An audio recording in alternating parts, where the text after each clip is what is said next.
ngày đó mà trong review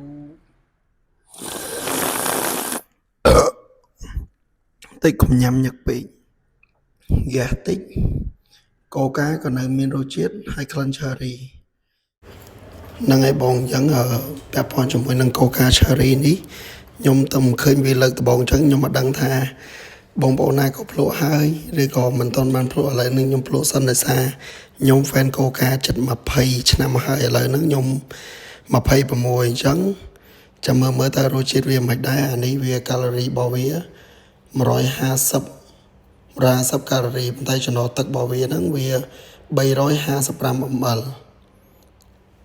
per can អូខេអានេះខ្ញុំត្រឡប់កំប៉ុងឡើងខ្ញុំមើលវាខោកកាឡូរីវាប្រមាណ total fat ប្រមាណហើយចុងនេះគេដាក់ see you again soon អូខេអញ្ចឹងទីទៀតហ្នឹងខ្ញុំចាប់ផ្ដើមភ្លក់ថារសជាតិវារបស់វាហ្នឹងវាខុសពីកូកាវ៉ានីឡាកូកាកាហ្វេនិងកូកាធម្មតាឥឡូវនេះយើងដាក់ទឹកកកសិនបន្ទាប់មកយើងកោះកូកា cherry របស់យើងអូខេ let's see ម៉ៃឲ្យជាប់កែវសិនស្នុកពេលដែលចាក់តែក្រោយទៅវាលើសលេងប្រុសឬកូកា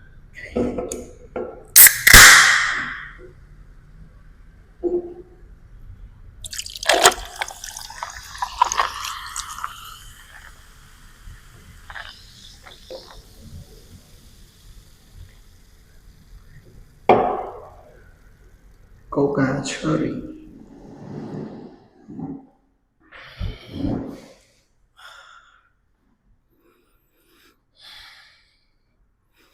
ដែលអត់សូវមានក្លិន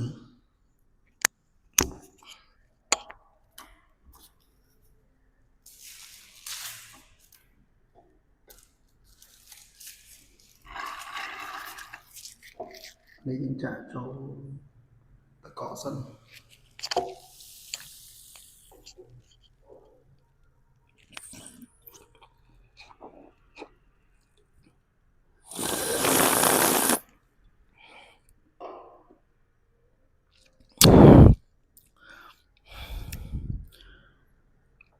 ្គាសតិចកូកាក៏នៅមានរសជាតិហើយក្លិន cherry ខ្ញុំធ្លាប់ញ៉ាំកូកាឆ្ងាញ់ហ្នឹងញ៉ាំកូការសជាតិវ៉ានីឡាកូការសជាតិវ៉ានីឡាឆ្ងាញ់បន្ទាប់មកបានគេផលិតកូកាកាហ្វេតែអានេះសម្រាប់កំប៉ុងចេះប្រហែលជាគាត់ផលិតលក់សម្រាប់ global ឬក៏ម៉ាធំប្រចាំប្រទេសផ្សេងអញ្ចឹងដោយសារគេអត់ធ្វើចំណុះ330 ml